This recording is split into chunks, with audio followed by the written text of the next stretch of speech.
The search of genetic material. अभी ये बहुत ज़्यादा इंपॉर्टेंट पार्ट है, सुनो ध्यान से। जेनेटिक मटेरियल डीएनए है, इस कंक्लूजन पे आने में हमें कई साल लगे, बिकॉज बहुत सारे बायोलॉजिस्ट, बहुत सारी चीज़ें चल रही थी। तो जेनेटिक मटेरियल डीएनए है, वो हमने कैसे पता किया? सबसे पहले इस पार्ट में, ये पार्ट बहुत इंपॉर्टेंट है, the search of genetic material. इसमें हम पढ़ेंगे 3 पार्ट। फर्स्ट पढ़ेंगे ट्रांसफॉर्मिंग प्रिंसिपल। सेकंड पढ़ेंगे बायोकेमिकल कैरेक्टराइजेशन। थर्ड पढ़ेंगे अनइक्विवोकल प्रूफ, मतलब फाइनल प्रूफ। कितनी गंदी स्पेलिंग में क्या लिखी हुई पता नहीं, बट आप समझ लो, प्रूफ। ट्रांसफॉर्मिंग प्रिंसिपल, ये 3 पार्ट्स में हमें पता चल गया कि एट द एंड कौन सा वो जेनेटिक मटेरियल है जो एक जनरेशन से दूसरी जनरेशन में पास होता है। हमारे पेरेंट्स से हम में जैसी जीन्स आते हैं, तो वो डीएनए है, वो कैसे पता चला? सबसे पहले ट्रांसफॉर्मिंग प्रिंसिपल से हमें ये पता चला कि कुछ ना कुछ है जो एक जनरेशन से दूसरी जनरेशन में पास होता है। हमें इतना पता चल गया कि एक जनरेशन से दूसरी जनरेशन में कुछ ना कुछ तो पास हो रहा है, बट हमें वो पता नहीं है कि वो क्या है। फिर बायोकेमिकल कैरेक्टराइजेशन, पहले लगता था कि प्रोटीन है क्या, या आरएनए है, या डीएनए है, या और कुछ मॉलिक्यूल है जो एक जनरेशन से दूसरी जनरेशन में जा रहा है।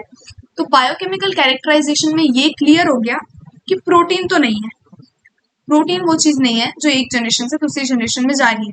और इसमें ऑलमोस्ट ये भी प्रूव हो गया था कि डीएनए है, बट बहुत सारे बायोलॉजिस्ट कन्विंस्ड नहीं थे अभी तक। एंड में अनइक्विवोकल प्रूफ आया, मतलब लाइक ये प्रूफ ने फाड़ दिया है अनडिनाइबल कि डीएनए ही जेनेटिक मटेरियल है। Let's get to our first experiment. एक बार ये यहाँ जो भी चीजें लिखी है वो रीड कर लेते हैं। Even though the discovery of nuclein by Mischur and proposition of principles of inheritance by Mendel were almost at the same time, but the DNA act as genetic material took a long time to be discovered and proven. By 1926, the quest to determine the mechanism of genetic inheritance had reached the molecular level. अभी जैसे Mendel उन्होंने जो किया वो molecular level पे नहीं था। Mendel ने ये बताया कि कुछ ना कुछ पास हो रहा है, लेकिन वो मॉलिक्यूलर लेवल पे नहीं था। तो अभी मॉलिक्यूलर लेवल पे 1926 के बाद ये लाइक शुरू हो गई थी रेस कि क्या है वो जो एक्चुअली पास हो रहा है। मैं अभी ये सोच रही थी कि लाइक कितनी हमने ह्यूमंस ने ग्रोथ कर ली है। इट वाज 1926 में हमें, आज से लिटरली जस्ट 100 years ago, हमें ये नहीं पता था कि क्या पास हो रहा है। And now we are doing like genetic engineering, biotechnology, क्या क्या कर रहे हैं, मार्स पे जा रहे हैं। ह्यूमंस का ये जो रीसेंट पीरियड है ये इतना एक्सपोनेंशियल रहा है कि बहुत सारे लोगों ने ऐसे फेजेस देखे हैं लाइफ के। बहुत फास्ट ह्यूमंस का ग्रोथ हुआ है कि जब वो बच्चे थे तब फोन नाम की कोई चीज नहीं थी, या फिर कुछ एग्जिस्ट ही नहीं करता था जिससे हम एक साइड से दूसरी साइड बात करें। और जब तक वो बूढ़े हुए, उनके जो ग्रैंड चिल्ड्रन है उनके हाथ में फोन है।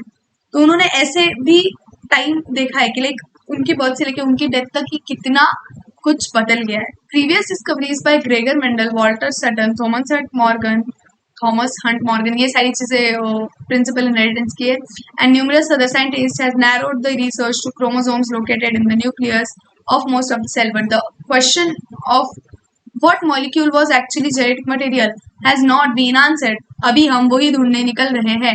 क्या क्या पढ़ेंगे? Transforming principle, biochemical characterization, unequivocal proof. सबसे पहले चलते हैं ट्रांसफॉर्मिंग प्रिंसिपल पे। एक बार मैं आपको एक्सप्लेन कर देती हूँ, फिर ये पढ़ेंगे यहाँ की इंफॉर्मेशन। ओके, ट्रांसफॉर्मिंग प्रिंसिपल, एक बैक्टीरिया होते हैं 2 टाइप के। एक तो आर स्ट्रेन, ये हमने स्ट्रेप्टोकोकस न्यूमोनी लिया है। तो स्ट्रेप्टोकोकस न्यूमोनी लिया है, उसके 2 स्ट्रेन है, एक आर स्ट्रेन और एक एस स्ट्रेन। ये जो आर स्ट्रेन है ये रफ है, ऑब्वियसली इसलिए तो आर बोला है, रफ। और ये होता है स्मूथ, बिकॉज इसके पास होता है पॉलीसेक्राइड का कोट, पॉलीसेक्राइड, और इसके पास नहीं है कोई पॉलीसेक्राइड कोट, इसलिए ये रफ है। तो हमने इनको कल्चर प्लेट में ऐसे उगाया। ये है हमारे रफ और ये है हमारे स्मूथ वाले बैक्टीरिया, ये स्मूथ स्ट्रेन है।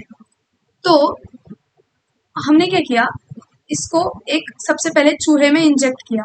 हमने नहीं, उन ग्रिफिथ अंकल ने किया। चूहे में हम ये स्ट्रेन वगैरह डाल के वो कुछ एक्सपेरिमेंट कर रहा था।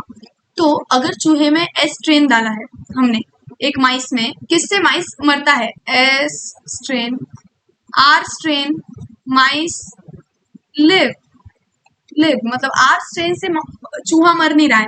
अगर हम R strain वाले बैक्टीरिया से उसको इन्फेक्ट कर दे, उसको न्यूमोनिया करा दे, तो वो मर नहीं रहा है।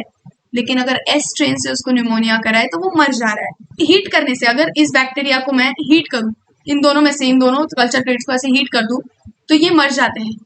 तो इसको हीट किल्ड बोलते हैं, अगर हमने इनको हीट देके मार दिया तो इसने क्या किया, एक चूहा लिया, चूहे के नाम पे मछली क्यों बन गई पता नहीं, बट ठीक है चलो ऐसा ही है हमारा चूहा।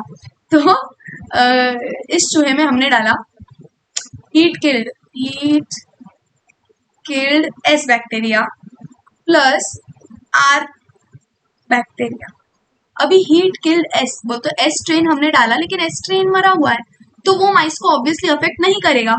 और आर बैक्टीरिया तो ऐसे भी अफेक्ट नहीं करता है, मतलब माइस चूहे को नहीं मारता है। पर जो रिजल्ट आया वो था माइस डाइड। हमारा देखो डाइड की स्पेलिंग, हाँ, तो चूहा मर गया कैसे, यही देखने के लिए, यही ग्रिफिथ को भी शौक हुआ कि कैसे हीट किल्ड। और जब उसने चूहे को देखा बाद में, तो इसको चूहे में से क्या मिला, S bacteria, living S bacteria, जो उसने कभी चूहे में डाला ही नहीं था, लिविंग एस स्ट्रेन। तो दिस वाज शॉकिंग कि ये ऐसा कैसे हुआ और चूहा क्यों मरा और लिविंग एस बैक्टीरिया हमें कैसे मिला, हमने तो हीट किल्ड डाला था और आर बैक्टीरिया डाला था। लेकिन कुछ तो भी जेनेटिक मटेरियल ट्रांसफॉर्म हुआ आर बैक्टीरिया में, एस बैक्टीरिया से, जो हीट किल्ड एस बैक्टीरिया थे उससे जेनेटिक मटेरियल ट्रांसफॉर्म हुआ आर बैक्टीरिया में, और इनके पास भी वो जीन्स आ गए जिससे ये पॉलीसेक्राइड कोट बना सके। इनके पास वो वाले जीन्स आ गए जिससे ये पॉलीसेक्राइड कोट बना सके। इन्होंने बना लिया पॉलीसेक्राइड कोट, ये बन गए एस बैक्टीरिया, और फिर इन्होंने चूहे को मार दिया। तो इससे ये पता चला कि कुछ ना कुछ तो ट्रांसफॉर्म हो रहा है, मतलब क्या ट्रांसफॉर्म हो रहा है वो नहीं पता था हमें अभी तक। ट्रांसफॉर्मिंग प्रिंसिपल इन 1928 ईयर याद रखना, Frederick Griffith in a series of experiment with streptococcus के साथ वो एक्सपेरिमेंट कर रहा था। बैक्टीरियम responsible for pneumonia, हाँ, Streptococcus pneumoniae, witnessed a miraculous transformation in bacteria. During the course of his experiment, a living organism, bacteria, has changed physical form. एक bacteria ने अपना physical form change कर दिया, वो R strain था, वो उससे S strain बन गया। When Streptococcus pneumoniae bacteria are grown on a culture plate, some produce smooth, shiny colony, while others produce rough colony. This is because S strain bacteria have mucus polysaccharide coat, while R strain does not. Mice infected with S strain die. Mice infected with R strain do not develop pneumonia. Okay, वो नहीं मरते, वही बोला मैंने आपको। तो S strain injected into mice, mice मर गया। R strain injected into mice, mice नहीं मरा। Griffith was able to kill bacteria by heating them. तो वो बैक्टीरिया को भी मार सकता था पहले ही।